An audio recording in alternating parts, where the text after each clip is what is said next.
আওয়ামী লীগ নেতা সুরঞ্জিত সেনগুপ্তের প্রতি রাষ্ট্রপতি ও প্রধানমন্ত্রীর শ্রদ্ধা। রাজনৈতিক অঙ্গনে শোকের ছায়া। সোমবার সুনামগঞ্জের দিরায়ে শেষকৃত্য। সিরাজগঞ্জে সাংবাদিক শিমুল হত্যার ঘটনায় শাহজাদপুরের পৌর মেয়র মিরু রাজধানীর শ্যামলী থেকে গ্রেপ্তার। বহিষ্কার করা হয়েছে উপজেলা আওয়ামী লীগ থেকে। রিজার্ভ চুরির ঘটনায় মাঠ পর্যায়ের অপরাধীরা শনাক্ত হলেও মূল হোতারা ধরাছোঁয়ার বাইরে।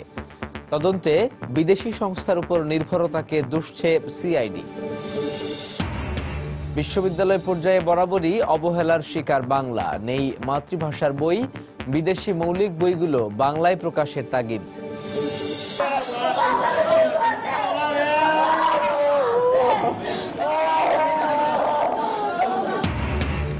চট্টগ্রামে ক্রিকেট খেলতে গিয়ে স্ট্যাম্পের আঘাতে কিশোরের মৃত্যু। জিজ্ঞাসাবাদের জন্য ৩ জন আটক।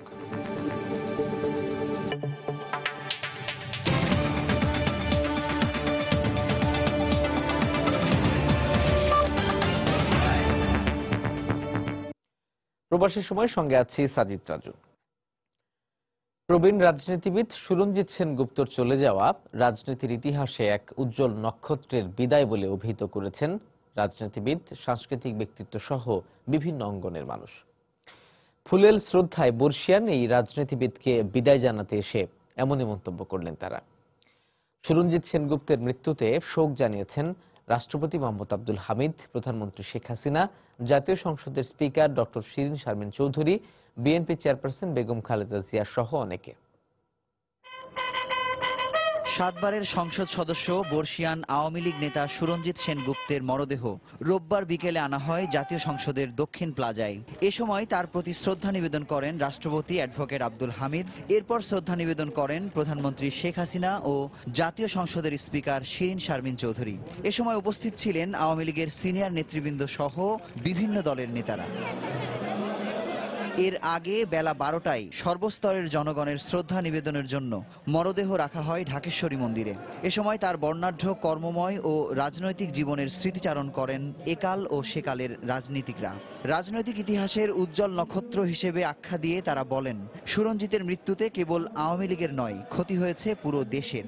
পঞ্চদশ সংসদেরই যেটা আমরা করলাম, সব ক্ষেত্রেই তিনি তার অভিজ্ঞতার ছাপ রেখে গেছেন। 1971 সাল থেকে শুরু করে is his life as a parliamentarian. বাংলাদেশের বয়স আর তার পার্লামেন্টারি জীবন সমান, 45 বছর। উনি প্রগতিশীল ছিলেন, গণতান্ত্রিক ছিলেন এবং আপাদমস্তক নিখাত একটি অসাম্প্রদায়িক ব্যক্তিত্ব। এদেশের রাজনীতিতে, পার্লামেন্টের রাজনৈতিক ইতিহাসে একটা অনেক বড় শূন্যতা সৃষ্টি করল। সুরঞ্জিত সেনের মতো একজন অভিজ্ঞ পার্লামেন্টারিয়ান এবং বিধিবিধান জানা অভিজ্ঞ ব্যক্তি হারানো আমাদের জন্য জাতীয় একটি বিরাট লস হচ্ছে। সকালে হাসপাতাল থেকে মরদেহ নেওয়া হয় সুরঞ্জিতের জিগাতলার বাসভবনে। সেখানে স্থানীয় এলাকাবাসী সহ অনেকেই আসেন প্রিয় রাজনীতিককে শেষবারের মতো বিদায় জানাতে। আমি আমার পক্ষ থেকে সর্বাত্মক চেষ্টা করব এবং মানুষের পাশে দাঁড়ানোর চেষ্টা করব। ওনার কাছ থেকে আমি যেটা শিখতে পেরেছি যে কোনো মানুষকে যেই আসুক তাকে সাহায্য করা। শুক্রবার হঠাৎ গুরুতর অসুস্থ হয়ে পড়ায় বর্ষিয়ান নেতা সুরঞ্জিতকে রাজধানীর একটি বেসরকারি হাসপাতালে ভর্তি করা হয়। শনিবার সন্ধ্যায় শারীরিক অবস্থার অবনতি হলে রাত 9টায় তাকে রাখা হয় লাইফ সাপোর্টে। রোববার ভোর 4টা 24 মিনিটে চিকিৎসকরা তাকে মৃত ঘোষণা করেন। সেখানে ছুটে আসেন তার শুভাকাঙ্ক্ষী ও দীর্ঘদিনের রাজনৈতিক সহচর। পার্লামেন্টারিয়ান, বাংলাদেশ পার্লামেন্টারি, আমার মনে হয় আমি সবসময় তাকে নাম্বার 1 বলতাম। আমার কাছে এখনো মনে হয় যে নাম্বার 1কে আমরা হারালাম। সোমবার সকাল 9টায় সিলেটে নেওয়া হবে সুরঞ্জিত সেনগুপ্তের মরদেহ। সকাল 10টায় শ্রদ্ধা নিবেদনের পর বিকেল 3টায় সুনামগঞ্জের দিরায়ে তার শেষকৃত্য অনুষ্ঠিত হওয়ার কথা রয়েছে। মুজাহিদ শুভ, সময় সংবাদ, ঢাকা। প্রবীণ রাজনীতিবিদ ও দক্ষ পার্লামেন্টারিয়ান সুরঞ্জিত সেনগুপ্তের মৃত্যুতে জাতীয় সংসদে শোক প্রস্তাব গৃহীত হয়েছে। রোববার বিকেলে সদ্য প্রয়াত এই আওয়ামী লীগ নেতার শোক প্রস্তাবের উপর আলোচনা করতে গিয়ে প্রধানমন্ত্রী শেখ হাসিনা বিভিন্ন আন্দোলন সংগ্রামে সুরঞ্জিত সেনগুপ্তের অবদানের কথা তুলে ধরেন। তিনি বলেন, প্রবীণ নেতাদের আদর্শকে ধারণ করে দেশকে এগিয়ে নিতে হবে নতুনদের। আমাদের সাথে এখানে অনেকেই আছেন যারা হামলায় সেই স্প্লিন্টারে আহত হয় এবং তার মধ্যে সঞ্জীব সেনগুপ্ত ছিল। যে সংবিধান বারবার সামরিক শাসনের দ্বারা সঙ্গীনের খোঁচা ক্ষতবিক্ষত ছিল, আমরা সেই সংবিধান আবার পুনঃপ্রতিষ্ঠা করে মুক্তিযুদ্ধের সেই চেতনাকে আবার ফিরিয়ে আনা, মানুষের মাঝে জাগ্রত করতে পেরেছি।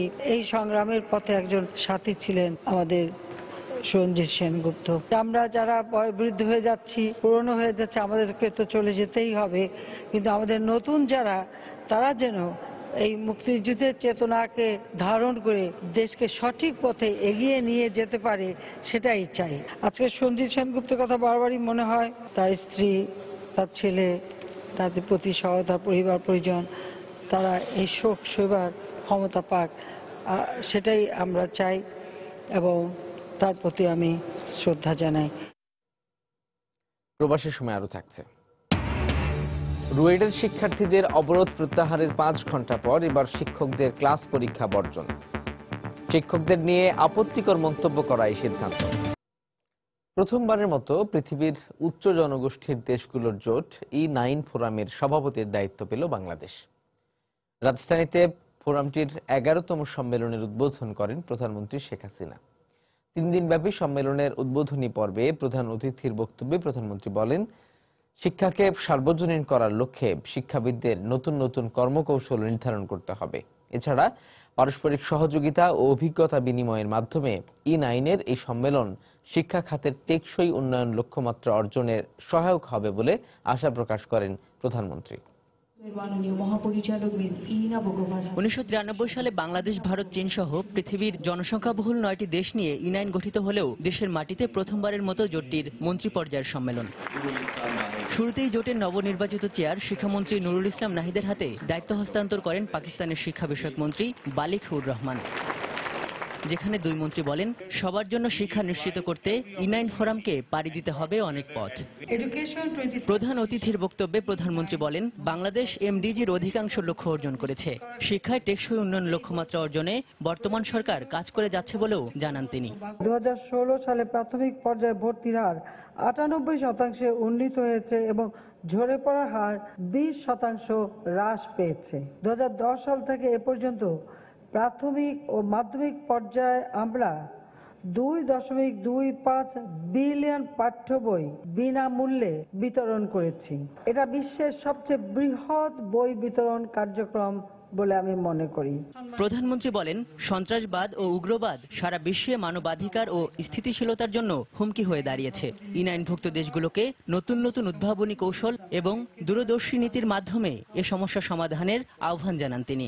সন্ত্রাসবাদ, সহিংস উগ্রবাদ এবং সশস্ত্র সংঘাত আজকের বিশ্বে মানবাধিকার, শান্তি ও স্থিতিশীলতার প্রতি হুমকি হিসেবে দেখা দিয়েছে। আমি আশাবাদী যে এখানে উপস্থিত শিক্ষাবিদ এবং নীতি নির্ধারকগণ SDG 4 এডুকেশন 2030 লক্ষ্যমাত্রার বিষয়ে নিজ নিজ দেশের আকাঙ্ক্ষা, অঙ্গীকার, প্রাধিকারের বিষয়গুলো আলোচনা করবেন এবং এই 9টি দেশের জন্য প্রয়োজনীয় সুপারিশমালা প্রণয়ন করবেন।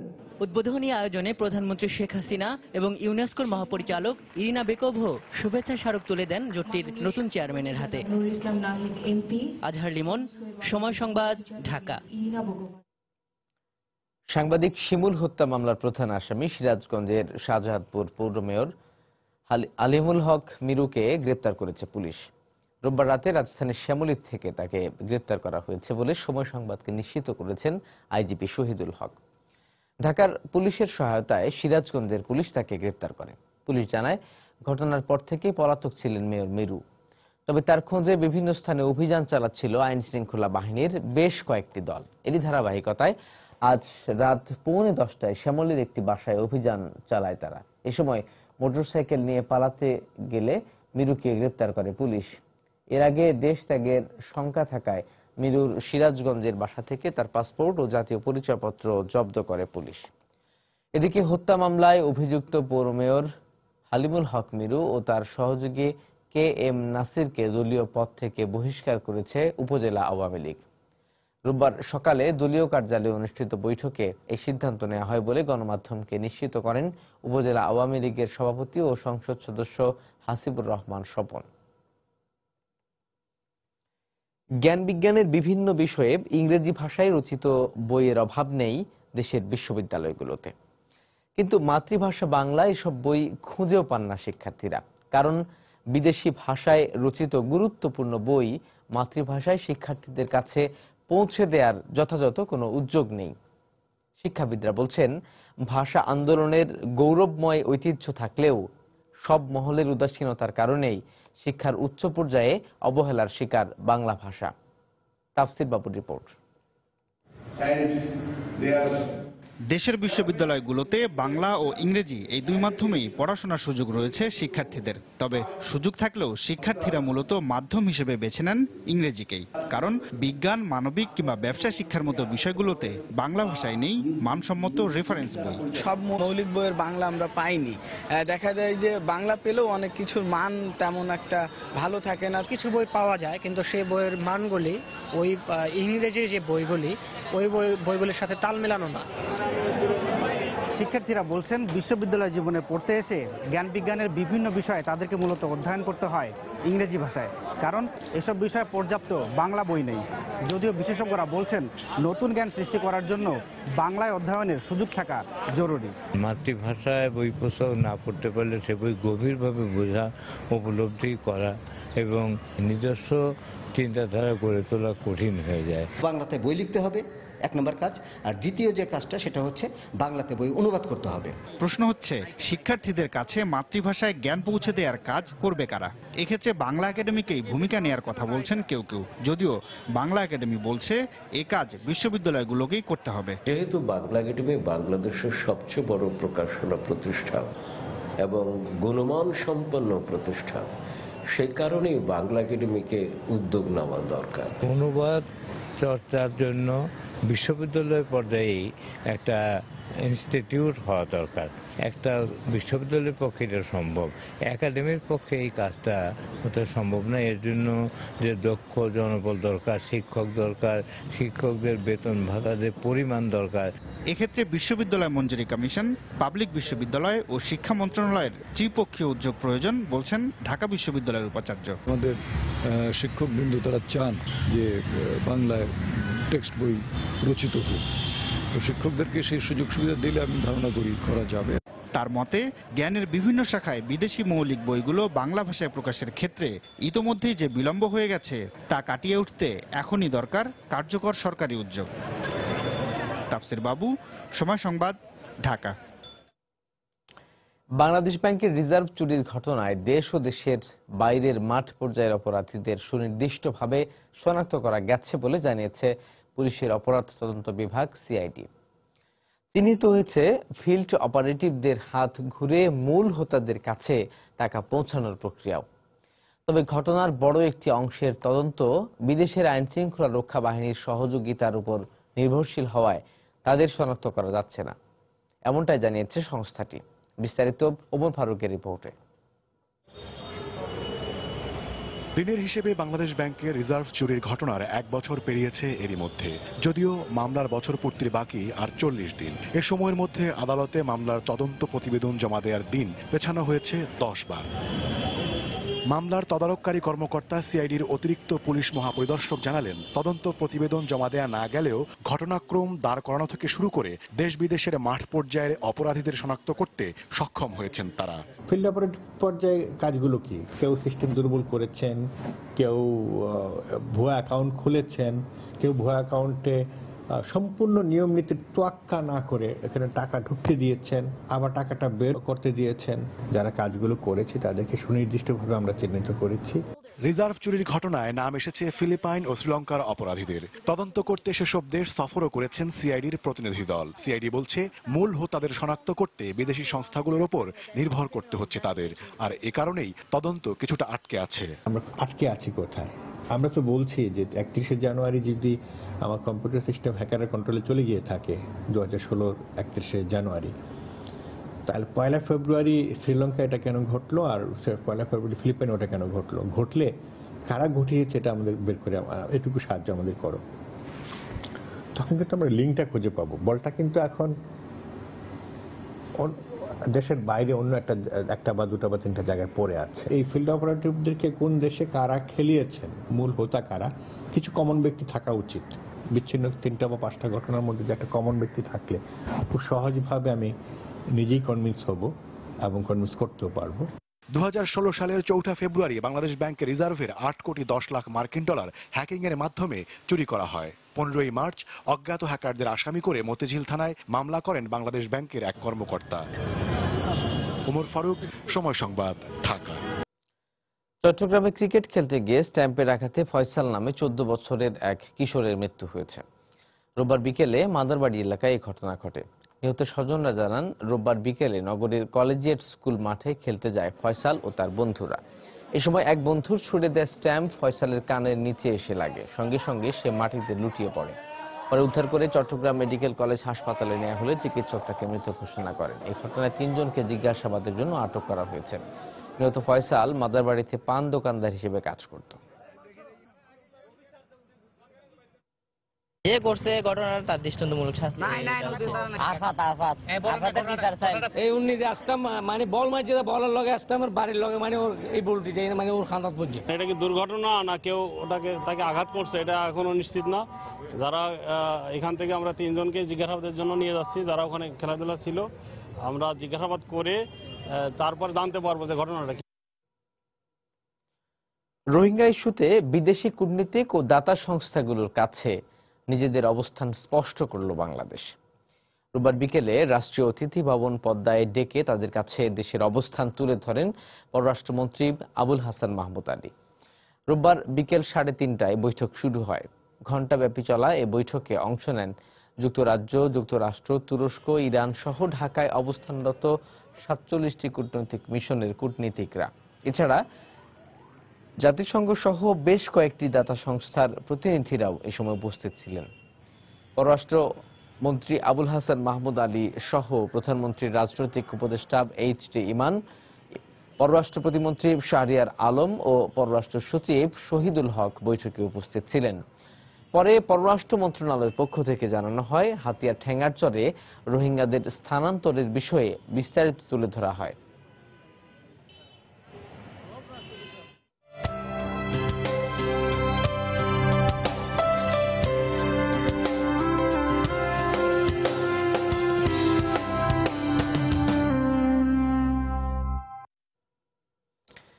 জমে উঠছে অমর একুশে গ্রন্থমেলা।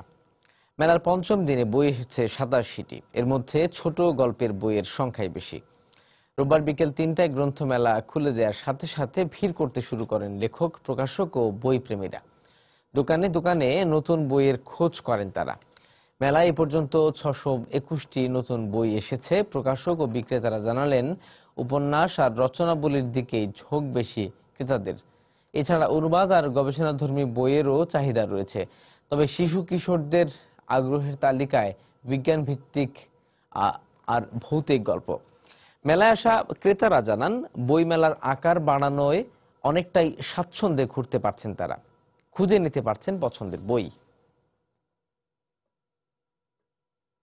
বই কিনতে আসছি, বই ঘুরে দেখছি, বই কিনেছি অনেকগুলো। বই মেলায় এসে ভালো লাগছে, একটা বই কিনেছি। 21 ফেব্রুয়ারি যে বাংলা বই মেলা যে হয়, বিভিন্ন বই ওরা তো এগুলোতে ফ্যামিলিয়ার না, ওদেরকে দেখানোর জন্য বাংলাদেশের বিভিন্ন বই, বিভিন্ন দেশের বই কিনা, এটা তো ওরা জানে না, এর জন্য ওদেরকে জানানোর জন্যই নিয়ে আসছে। অন্যান্য বছর তুলনায় এবছর আরো ভালো যাচ্ছে আর কি, তা আশা করছি আরো ভালো যাবে। প্রবাসের সময় আরো থাকছে। ভ্রমণ নিষেধাজ্ঞার উপর আদালতের স্থগিতাদেশ বাতিল করতে ট্রাম্প প্রশাসনের আবেদন প্রত্যাখ্যান, শুনানি চলছে।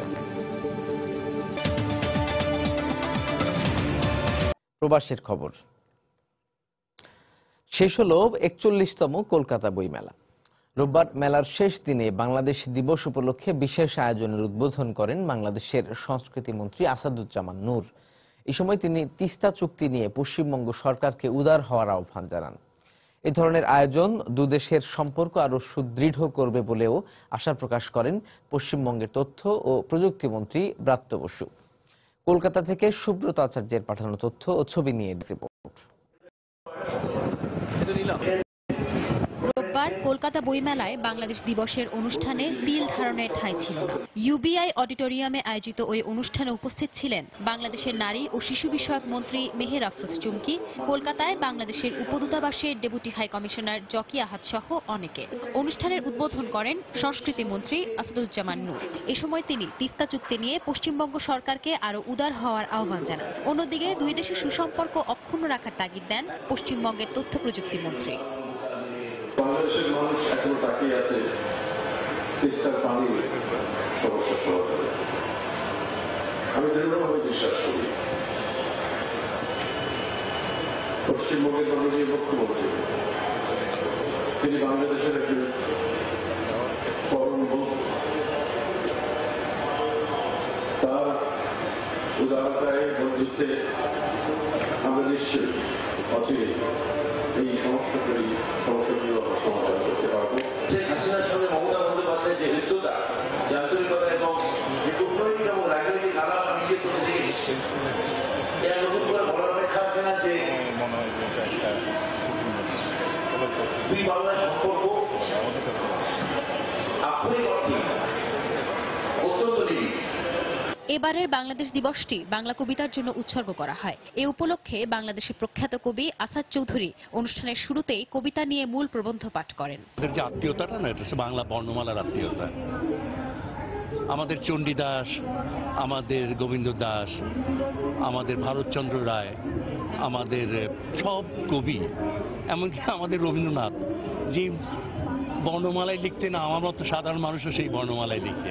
বইমেলার বাংলাদেশ দিবসে তো আসা আমাদের ভালো লাগছে যে বেশ ভালো জনসমাগম, আর বাংলাদেশ থেকেও বেশ ভালো প্রস্তুতি নিয়ে আসা হয়েছে। মেলার শেষ দিনে বহু কবি, লেখক ও পাঠকদের সমাগম হয়। এবছর বাংলাদেশের প্যাভিলিয়নে বইয়ের বিক্রি অতীতের সব রেকর্ড ছাড়িয়ে গেছে বলে জানান বিক্রেতারা।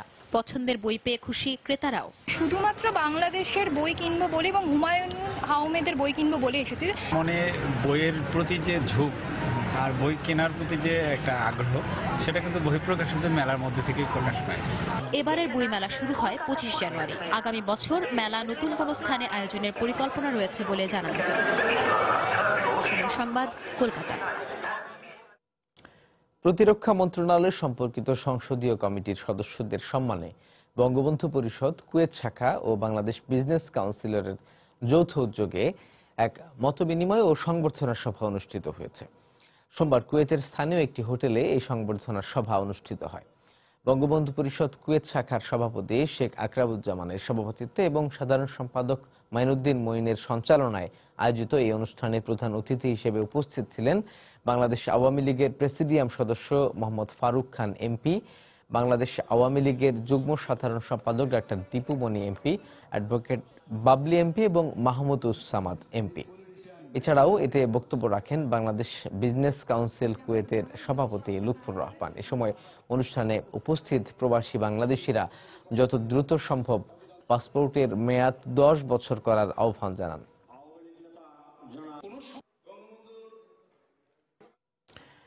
ভ্রাতৃত্ব দিবস এবং মসজিদ সম্প্রসারণের কর্ম পরিকল্পনা উপস্থাপন উপলক্ষে ফ্রান্সের রাজধানী প্যারিসে এক উন্মুক্ত আলোচনা সভা অনুষ্ঠিত হয়। শনিবার বাংলাদেশ কমিউনিটি মসজিদ ও ইসলামী সেন্টারের উদ্যোগে এই অনুষ্ঠানের আয়োজন করা হয়। সেন্টারের সহসভাপতি সিরাজুল ইসলামের সভাপতিত্বে এবং সেক্রেটারি খন্দকার হুসাইন ও জয়েন্ট সেক্রেটারি নুরুল ইসলামের যৌথ পরিচালনায় অনুষ্ঠানের প্রধান অতিথি হিসেবে বক্তব্য রাখেন ফ্রান্সের সাবেক যুব ও ক্রীড়ামন্ত্রী madame Marie George Buffet MP. এতে বিশেষ অতিথি হিসেবে বক্তব্য রাখেন স্থানীয় মেয়র ইজুদ্দিন তাইবি। এছাড়াও অনুষ্ঠানে আরও বক্তব্য রাখেন কমিউনিটির অন্যান্য নেতৃবৃন্দ।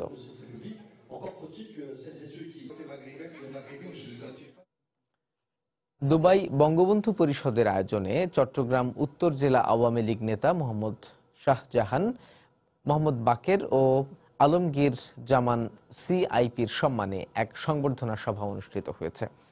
দুবাইয়ের স্থানীয় একটি হোটেলের বলরুমে আয়োজিত এই অনুষ্ঠানে সভাপতিত্ব করেন দুবাই বঙ্গবন্ধু পরিষদের সভাপতি হাজি কামাল এবং সঞ্চালনায় ছিলেন সাধারণ সম্পাদক এস.এম. কামাল। অনুষ্ঠানে প্রধান অতিথি হিসেবে উপস্থিত ছিলেন চট্টগ্রাম উত্তর জেলা আওয়ামী লীগের 3 নেতা মোহাম্মদ শাহজাহান, মোহাম্মদ বাকের ও আলমগীর জামান সিআইপি। এছাড়াও অনুষ্ঠানে বক্তব্য রাখেন সংগঠনের সহসভাপতি সুপ্রকাশ বড়ুয়া সুকু সহ আরো অনেকে। খুলনার বটিয়াঘাটায় নজরুল ইসলাম নামে এক যুবদল নেতাকে গুলি করে হত্যা করেছে দুর্বৃত্তরা।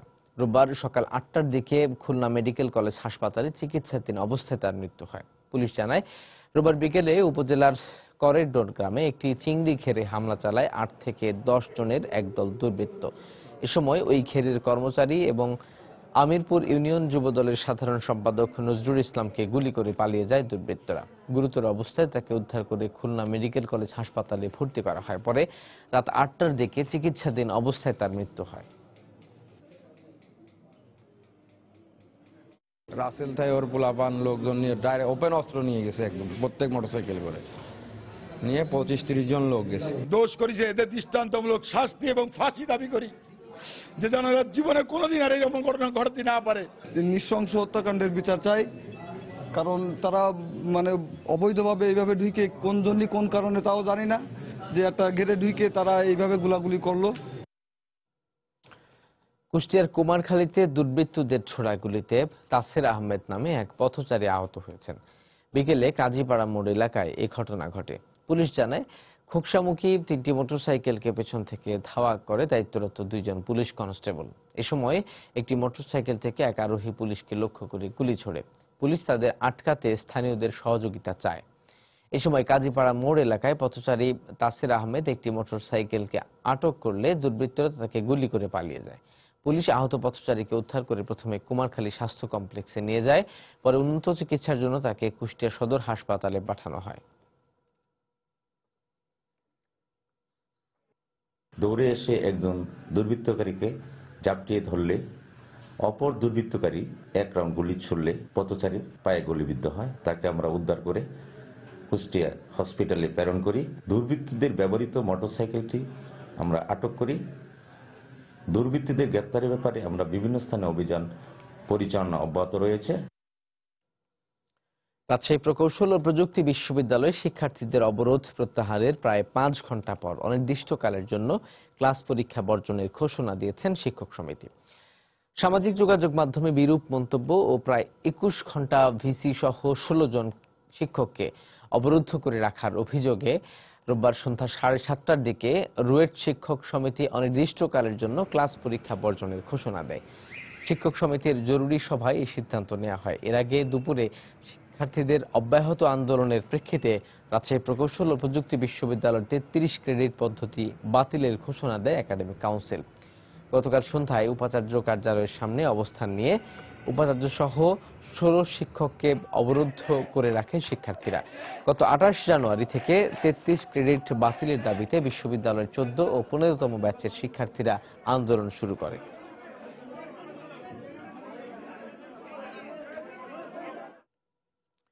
শীতপ্রধান অঞ্চল থেকে আসা অতিথি পাখির কলরকাকলিতে মুখর ভোলার উপকূলীয় চরাঞ্চলগুলো। সকাল বিকেল অতিথি পাখির কিচিরমিচির, উড়ে বেড়ানো আর জল কেলেই দর্শনার্থীদের মন ছুঁয়ে যায়। তবে অসাধু কিছু শিকারীর অপতৎপরতার কারণে নির্বিঘ্নে বিচরণ করতে পারছে না অতিথি পাখি। চরাঞ্চলে ফাঁদ ও বিষ টোপ দিয়ে নির্বিচারে পাখির নিধন চলছে। নাসির উদ্দিন লিটনের তথ্য ও উৎপল দেবনাথের ছবি নিয়ে ডেস্ক রিপোর্ট। বঙ্গোপসাগরের কোলঘেঁষা চর কুকরিমুকরি, চর শাহজালাল, চর শাহজাহান, চর পিয়াল, আইলউদ্দিন চর, চর নিজাম, দমার চর, ডেগরার চর সহ মেঘনা, তেতুলিয়ার মধ্যবর্তী নতুন চরগুলোতে সকাল বিকাল খাবার সংগ্রহ করতে দেখা যায় অতিথি পাখিদের। খাবারের সন্ধানে নিজ দেশ ছেড়ে আসা এসব অতিথিরা এদেশে এখন আর নিরাপদ নয়। অসাধু শিকারীরা সিন্ডিকেট করে কারেন্ট জালের ফাঁদ আর বিষ-টোপ দিয়ে প্রতিদিন শত শত পাখি নিধন করছে। বিষ-টোপ দিয়ে মারা কিছু পাখি গোপনে বাজারে বিক্রি করলেও অধিকাংশই নদীতে ভেসে যায়। এতে অতিথি পাখির সংখ্যা যেমন কমছে, তেমনি হুমকির মুখে পড়ছে নদ নদীর পরিবেশ। ধানের সাথে বিষ মিকায়া তারা মনে করেন এই সরে সমস্ত সর খালি ধানগুলারে সিডে বিষ মিয়ানোর জন্য এই আঁশটা ধান খায়া আঁশটা মারা যায়। যে আঁশটা মনে করেন টোকাইলে যা, আর যে আঁশটা মনে করেন থাকা যায় এটা বাসা যায়। বিষ-টোপে শুধু পাখির ক্ষতি হচ্ছে না, পরিবেশের অন্যান্য প্রাণীদেরও মৃত্যু ঝুঁকি বাড়ছে বলে জানালেন প্রাণী বিশেষজ্ঞ। মানুষের জন্য তারা মাংসটা নিয়ে নিল, ইন্টেস্টাইন গুলো ফেলে দিল বাইরে। তাহলে এই যে হিমোটক্সিন বা নিউরোটক্সিন, এটা কিন্তু জমা হচ্ছে কি ইন্টেস্টাইনে। তো সরাসরি যখন আমার প্রাণীরা এগুলো খাবে, তখন কিন্তু তাদের মৃত্যু ঝুঁকি রয়ে যাচ্ছে।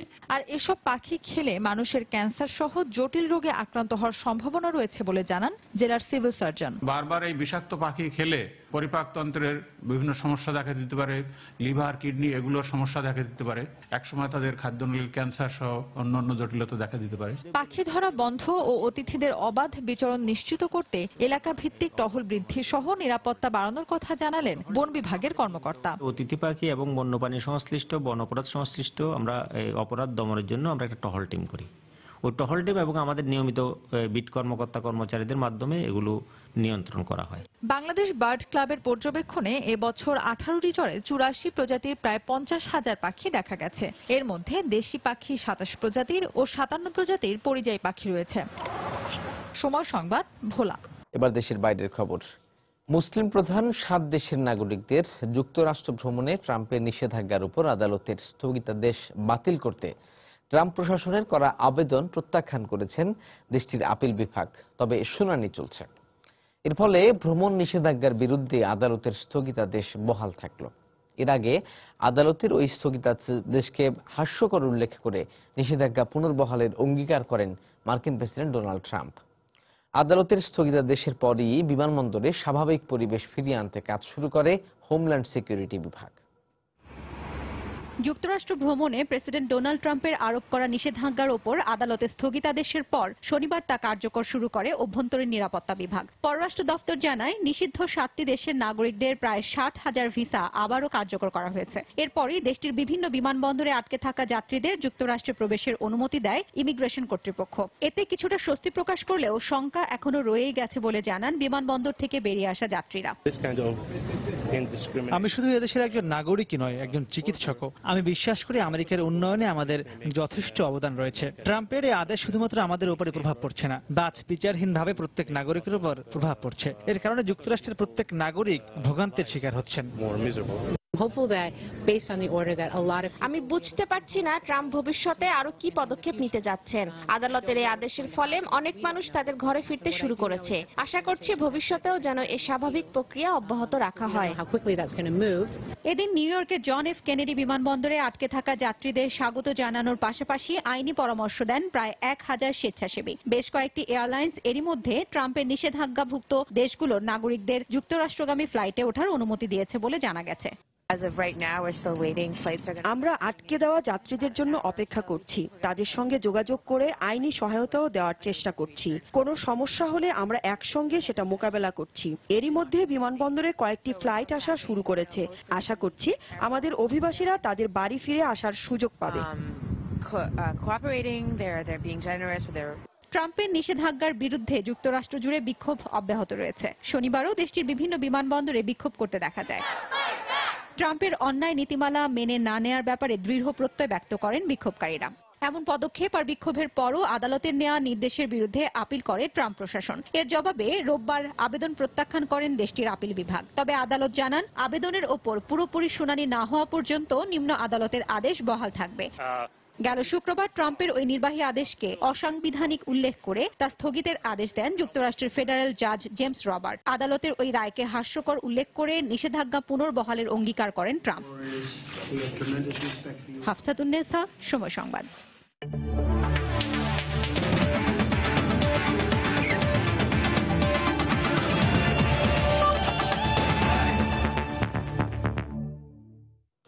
বাংলাদেশ ও ভারতের দলের প্রস্তুতি ম্যাচের খবর। 9 ফেব্রুয়ারি বহুল প্রতীক্ষিত টেস্ট ম্যাচের আগে দুদিনের একমাত্র প্রস্তুতি ম্যাচে ভারত এ দলের চেয়ে 133 রানে এগিয়ে থেকে প্রথম দিন শেষ করেছে বাংলাদেশ জাতীয় ক্রিকেট দল। হায়দ্রাবাদে জিমখানা গ্রাউন্ডে টস জিতে ব্যাট করতে নেমে মুশফিক ও সৌম্যর 50-তে 8 উইকেটে 224 রান করে ইনিংস ঘোষণা করে টাইগাররা। জবাবে দিন শেষে স্বাগতিকদের সংগ্রহ 1 উইকেটে 91 রান। ভারতের মাটিতে ঐতিহাসিক টেস্টের আগে এই ম্যাচেই নিজেদের প্রস্তুতিটা সেরে নেওয়ার লক্ষ্য টাইগারদের। যদিও ব্যাটিংয়ের শুরুটা আশানুরূপ হয়নি বাংলাদেশের। ইমরুল 4 ও তামিম আউট হন মাত্র 13 রান করে। তবে রানের খোঁজে থাকা সৌম্যর 50-তে ঘুরে দাঁড়ায় বাংলাদেশ। সৌম্যর ব্যাটে আসে 52 রান। এরপর মুমিনুল 5 ও মাহমুদুল্লাহ ব্যক্তিগত 23 রান করে দ্রুত আউট হলে হাল ধরেন অধিনায়ক মুশফিক। সাব্বিরকে সঙ্গে নিয়ে 71 রানের জুটি গড়ার পথে নিজেও 50 তুলে নেন এবং আউট হন 58 রান করে। এছাড়া সাব্বিরের 33 ও লিটন দাসের অপরাজিত 23 রানে 224 রান করে ইনিংস ঘোষণা করে বাংলাদেশ। জবাব দিতে নেমে দলীয় 41 রানে শুভাশিসের বলে কায়েসের হাতে ক্যাচ দিয়ে ফেরেন ভারত এ দলের অধিনায়ক মুকুন্দ। কিন্তু এরপর আর ব্রেক থ্রু এনে দিতে পারেননি বাংলাদেশের বোলাররা। দিন শেষে পাঞ্চাল 40 ও আয়ার 29 রানে অপরাজিত আছেন। বাংলাদেশ নারী দলের বিশ্বকাপ বাছাইয়ের খবর। শ্রীলঙ্কা সফরে শুভ সূচনা হলো বাংলাদেশ জাতীয় নারী ক্রিকেট দলের। বিশ্বকাপ বাছাইয়ের একমাত্র প্রস্তুতি ম্যাচে আয়ারল্যান্ডকে 39 রানে হারিয়েছে রুমানারা। টস জিতে প্রথমে ব্যাটিংয়ে নেমে 8 উইকেটে 235 রান সংগ্রহ করে বাংলাদেশ। জবাবে নির্ধারিত 50 ওভারে 9 উইকেটে 196 রান তুলতে সক্ষম হয় আয়ারল্যান্ড। শুরুতে ব্যাটিংয়ে নেমে দলীয় 35 রানে শারমিন আক্তারের উইকেট হারায় বাংলাদেশ। ব্যক্তিগত 29 রান করে শারমিন আক্তার আউট হলে সানজিদাও দ্রুতই তাকে অনুসরণ করেন। বেশিক্ষণ টিকতে পারেননি ফারজানা রুমানারাও। তবে এক প্রান্ত আগলে রেখে 47 রানের দায়িত্বশীল ইনিংস খেলেন শারমিন সুলতানা। এরপর হাল ধরেন নিগার সুলতানা ও সালমা খাতুন। দুজনে মিলে গড়েন 77 রানের জুটি। নিগারের দলীয় সর্বোচ্চ 51, সালমার 38 ও শাইলার অপরাজিত 21 রানে 235 রানের লড়াকু সংগ্রহ পায় টাইগ্রেসরা। জবাব দিতে নেমে ভালো শুরু করে আয়ারল্যান্ড। উদ্বোধনী জুটিতে জয়েসের সঙ্গে 56 এবং এরপর কিম গার্থের সঙ্গে 37 রান যোগ করেন কেন্ডাল। গার্থ 39 ও কেন্ডাল 54 রান করে প্যাভিলিয়নে ফিরলে বিপর্যয়ে পড়ে আইরিশরা। খাদিজাতুল কুবরা 4টি, জাহানারা 2টি এবং সালমা ও রুমানা 1টি করে উইকেট তুলে নিয়ে 39 রানে বাংলাদেশের জয় নিশ্চিত করেন। এ পর্যায়ে শীর্ষ সংবাদগুলো জানিয়ে দিচ্ছি আরো একবার। আওয়ামী লীগ নেতা সুরঞ্জিত সেনগুপ্তের প্রতি রাষ্ট্রপতি ও প্রধানমন্ত্রীর শ্রদ্ধা, রাজনৈতিক অঙ্গনে শোকের ছায়া। সোমবার সুনামগঞ্জের দিরাইয়ে শেষকৃত্য।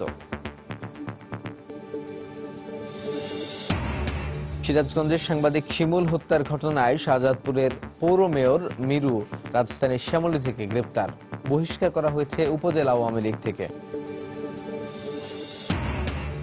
রিজার্ভ চুরির ঘটনায় মাঠ পর্যায়ের অপরাধীরা শনাক্ত হলেও মূল হোতারা ধরা ছোঁয়ার বাইরে। তদন্তে বিদেশি সংস্থার উপর নির্ভরতাকে দুষছে সিআইডি। বিশ্ববিদ্যালয় পর্যায়ে বরাবরই অবহেলার শিকার বাংলা, নেই মাতৃভাষার বই। বিদেশি মৌলিক বইগুলো বাংলায় প্রকাশের তাগিদ।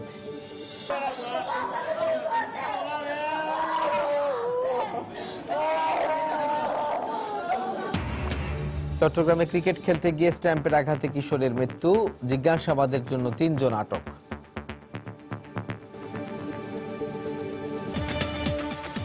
এই ছিল প্রবাসী সময়ে। যে কোনো খবর পেতে ভিজিট করুন সময়নিউজ.টিভি। যে কোনো বাংলা লিংক, রবি এয়ারটেল নম্বর থেকে সময় সংবাদের খবর, অনুষ্ঠানটি জানতে এবং যে কোনো তথ্য সময় সংবাদকে জানাতে ডায়াল করুন 16242 নাম্বারে। এছাড়া এই মাত্র পাওয়া খবর আপনার মোবাইলে পেতে এসএমএস করুন *BN লিখে পাঠিয়ে দিন 16242 নাম্বারে। সঙ্গে থাকুন সময়।